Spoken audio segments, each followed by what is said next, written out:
I have kind of an interesting one here, and I think I'm gonna play a short real quick. So the screen size will be off, unfortunately, but play that, get caught up.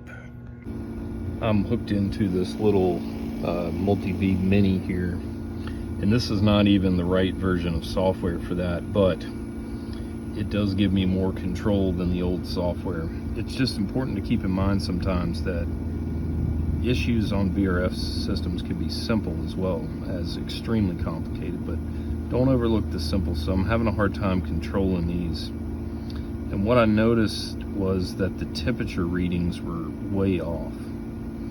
So this one has been unplugged. And when that happened, obviously I'm gonna read a low temperature because we're dealing with an NTC. Immediately came on in heat mode. So, you know, sometimes when these systems are doing something weird, the problem is you've got a trash input.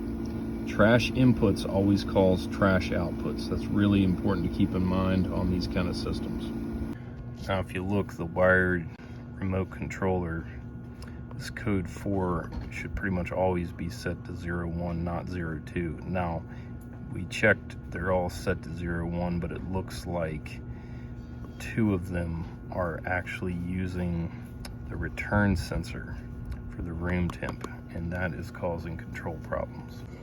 What we tried, dang, where is that? Oh, that. What we tried is to take function 4 and change it to 03, which would tell the system to look at the wired remote in heating mode. So flipped the whole thing into heat, and it took it for a second, and then it reverted back to the return thermistor. And so what we're doing now is we've got it in 01 now, and we're getting ready to do a power cycle if it doesn't take it now. And in general, on VRF systems, when you do a power cycle, you want it to be at about 30 minutes, and you want to cut on the outdoor first, and then within 3 minutes cut on the indoors, branch boxes, all of that.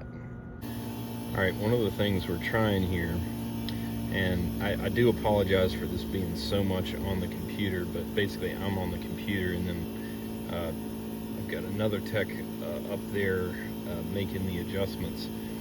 But anyways, one of the things I'm trying is this old school Gen 1 thermostat, right, with these dip switches, and I have told the system via these dip switches to use the remote controller sensor. And what I'm seeing, you hear that hissing, that's the hot gas, is the one that we have that installed on is doing well. It appears to be actually reading off of the wired remote. The other one, where we do not have installed, that's the original wired remote, has just faulted out on over temp. Not really a fault, it's not an error code, it's a design limitation is what it is. So the system will actually not run if it sees that the room is too hot. All right, so my thought is, if we get this stupid thing to basically accept that this is the programming, we might be able to switch back to the newer wired remote and have that locked in. So we will keep experimenting. Sometimes these bastards are too smart for their own good, that is for sure. We may be getting close to the end here. It's so hard to tell with VRF. Just when you think you got it. Nope.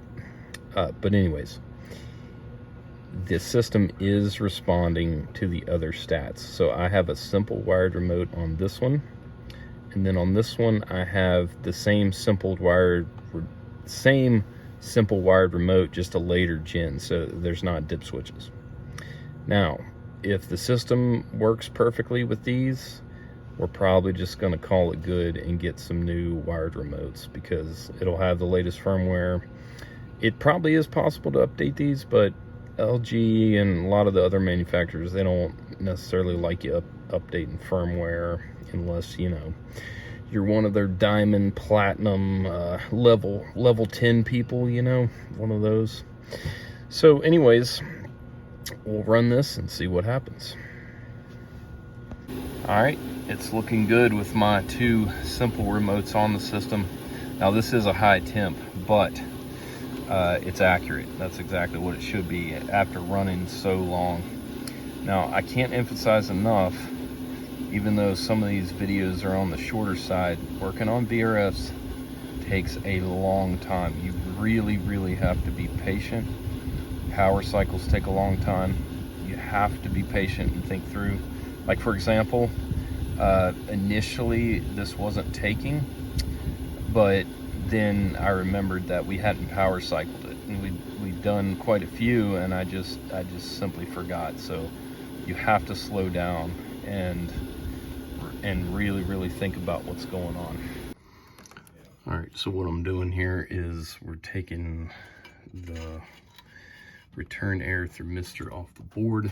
I'm using these ferrules, crimping this resistor down, and I've got a 10K in there. Now 10Ks, or whatever the number is, say 200, that's going to read 200 at 25 Celsius. This 10K is just going to fix the temperature at 25 C, or 77 Fahrenheit. Now, is that going to affect control?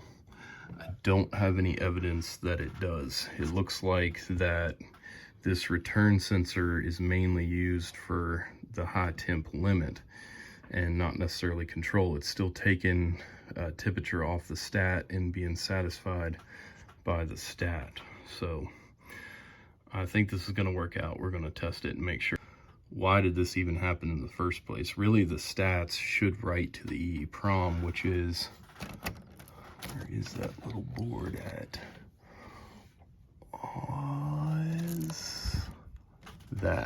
That EEPROM should contain all the programming. But for whatever reason, those two stats didn't have the ability to write to this. So I don't know why, but the older stats write to it no problem. I'm thinking the newer stats, or the new ones we order, will also be able to write to it no problem. Let me show this a little closer. So I've got the leads on this resistor crimped down, and I've got a ferrule on there with a little bit of a crimp, and that's just going to go on those male pins without distorting them or anything like that. So we can get, once we get the new stats, we'll get the sensor plugged back in and everything should work well. Good, you can see this value is fixed now, so it shouldn't lock out. Now that's not exactly 77, but then again, the accuracy on those just generic resistors is not that great. It's close enough. Looking good. So I have the set point at 77. It's around 72, 74-ish in the rooms, and we are still running, even though the air temperature is showing 78. So that confirms that this is not being used for control.